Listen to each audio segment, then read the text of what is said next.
Good morning, everyone. I am John Philip Siligbon, and my report is about assessment strategies that can increase motivation and outcome-based teaching and learning. So, number one, make clear your learner's objective all the time. So, balance ang students dapat kung ano ang dapat himuon, kung ano ang dapat nga objectives, kag klaro sa ila para maiwasan ang mga hindi necessary nga mga bagay. Dapat balaan nila kung ano ang mga dapat gamiton, ano ang mga hindi dapat gamiton. Tapos klaro sa ila kung ano tong himuon, ano tong umpisahan para ang outcome or ang output nila is appropriate sa dito sa objectives. So, dapat klaro ang objectives. Number 2, make your students own the lesson objective. So may kanya-kanya sila nga ways kung paano ma-meet ang objectives tong target. Need lang nila sang time kag isa pa para comfortable sila kag hindi nila ma-feel kag para hindi nila ma-feel nga threatened sila. So tagaan ta sila sang time kung ano ta na ila mga ways paano nila ginmeet tong objectives, kung ano ta na ang ila nga paagi dapat ihatag ta sa ila kung paano sila mag-perform. Amo na siya ang number 2. Number 3, engage your students in self-assessment. So bayan sila mag-monitor sang ila sarili. Sa kahit dira na nila or diri nila na ma-reflect sa ila sarili if din sila mas strong or din sila medyo hindi strong. Kung diri nila mas ma-assess ila sarili kung mas maka-learn ba sila kung amo sini or hindi sila masyado maka-learn kung amo sini. So amo na siya. Number 4, practice reference criterion rather than non-reference assessment. So, hayaan ang students mag-focus sa criteria. Hindi sila dapat mag-focus sa competition sa isa't isa. Feeling abi nila pag mag-focus sila sa competition sa kapwa nila students, ma-feel nila nga hindi sila safe, hindi sila comfortable. So dapat mas mag-focus sila sa performance nila, sa kanya-kanyang performance. Dapat amo na ang imo nga criteria or criterion. Next, number 5, inspire your students to have mastery focus rather than performance focus. So dere mas i-emphasize ila heart or love for learning kaysa sa scores lang. Ay ang scores kis ang paglinlang lang na siya. Kis may mga bright sa ano lang sa mga papers pero mahina gali sila sa learning. Kung may araman iban nga maayo mag-memorize pero hindi sila kaintindi gid masyado. So mas importante gid ang learning kaysa sa ano lang sa scores lang. Next, number 6, have a growth mindset. So tanan nga students pwede mag-improve. Always may room gina para sa improvement. Ang mga mistakes, failures, ug mga wrong nga mga answers, mga mali nga mga answers, parte na siya sang process kumbaga. So dapat may ara kagid sang mindset nga gag-grow gid ta. Hindi permi mag-ayon sa ang ano tong plano. Okay. Next, number 7, your assessment practice must be sensitive and constructive because assessment has an emotional impact. So, dire sa silinga sensitive and constructive. So dapat kung may assessment, dapat ano siya, hindi siya sang wala siya sang discrimination nga halo pa. Dapat constructive siya. I-critic ang students sang assessment pero i-construct ang self-esteem sang student or ang learning sang student. Dapat constructive tapos sensitive. Dapat wala siya ang assessment dapat wala siyang may ginatapakan spiritually or sa religious man nga mga beliefs, dapat wala, dapat sensitive. So number 8, don't make the test too difficult to discourage students nor to make them complacent. So tama-tama lang, hindi sobra kapos, hindi man sobra kabudlay, dapat sakto lang kay ang assessment. If ang assessment sobra gid kabudlay, ma-discourage ang students kay ti amo gani na dubo ang score, mababa ang score, di ma-discourage siya. Tapos if masyado man nga hapos, do ano na lang, wala na lang. Do wala sang hindi gid masyado i-deepen ila learning kay amo lang to, papyaw lang. So dapat ano lang, tatas lang or sakto lang. And last, number 9, communicate results or communicate feedbacks. So dako gid nga factor ang feedback kay diri mas ma-prove sang student kung tama ba siya or mali ba siya, effective ba siya or hindi. Kay ang feedback isa gina sa mga pinaka dako nga rason sa learning sang students. Kay kumbaga bala sa principle nga balaan mo na kung ano tong sabat, kinanglan mo lang sang tao or sang anyone nga magambal nga oo amo na siya, amo na siya blado, basta amo ng point niya. So guys, that is the assessment strategies that can increase motivation and outcome-based teaching and learning. Thank you. Diri na punta sa outcomes-based education. According to SPEDI 1994, outcomes-based education is defined as clearly focusing on organizing everything in the educational system around the essential for all the student to do successfully at the end of their learning experiences. This means starting with a clear pictures of what is important for student to be able to do in organizing the curriculum, instruction, and assessment to make sure this learning ultimately happens.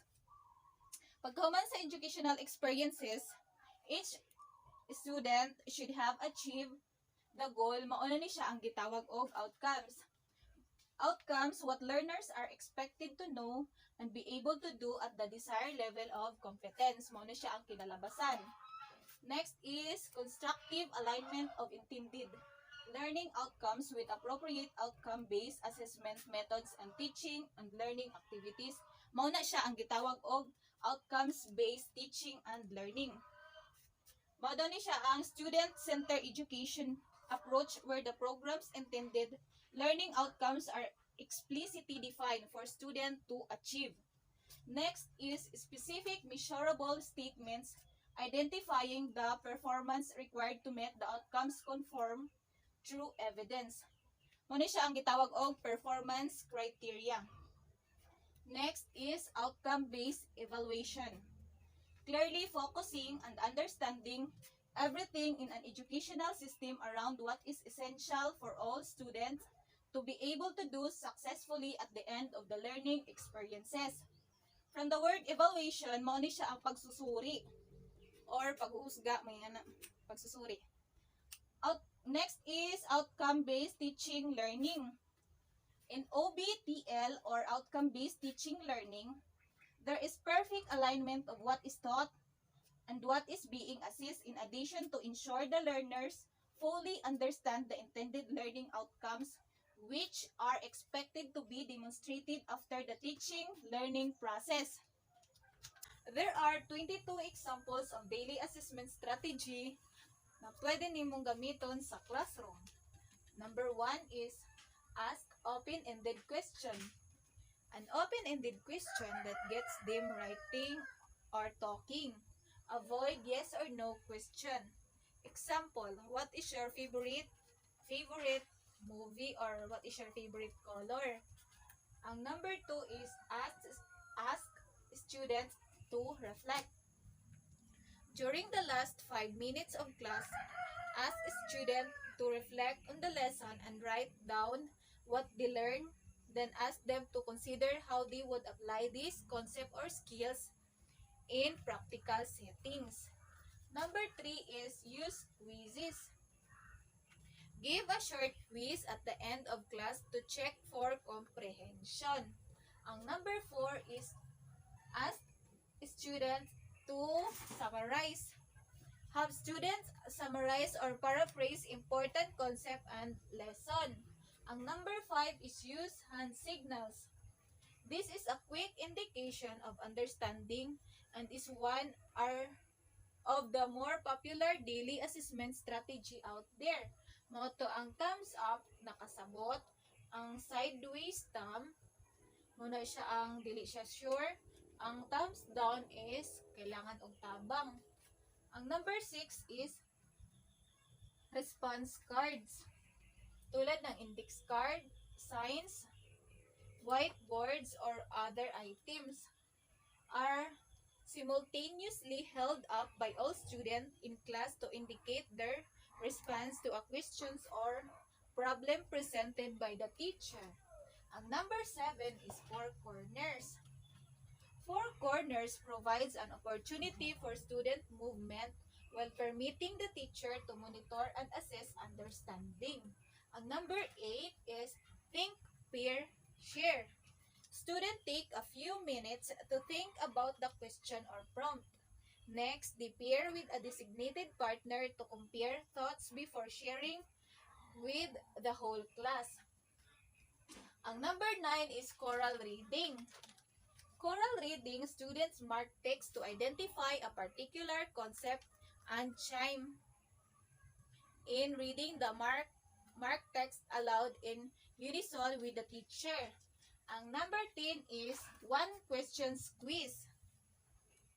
Ask a single focus questions with a specific goal that can be answered within a minute or two. Learners can respond either orally or writing. Ang number 11 is Socratic Seminar called for critical and independent thinking by both forming essential and holding questions about the discussion's topic and responding to the questions of others. They also teach learners how to respond to questions with thoughtfulness and civility. Ang number 12 is 3, 2, 1. Ang 3, student consider what they have learned by responding to the following prompt at the end of the lesson. Ang number 2 is things they learn from your lesson. Ang number 1 is things they want to know more about and questions they have. Ang number 13 is exit tickets. Student write in response to a specific prompt for a short period of time. Teacher collect their responses as a tickets out the door to check for student understanding of a concept thoughts. This exercise quickly generates multiple ideas that could be turned into longer pieces of writing at a later time. Ang number 14 is journal reflection. Student can reflect on and process lesson with a brief writing exercise either at the beginning or end of the day. Muna siya ang journal reflection. Ang number 15 is formative pencil paper assessment. Student responds individually to share Student respond individually to short pencil paper formative assessments of skills and knowledge thoughts in the lesson. Ang number 16 is misconception check. Present student with common or predictable misconceptions about a concept you're covering. Ask them whether they agree or disagree and to explain why. Ang number 17 is analogy prompt. Teaching with analogies can be powerful daw kuno.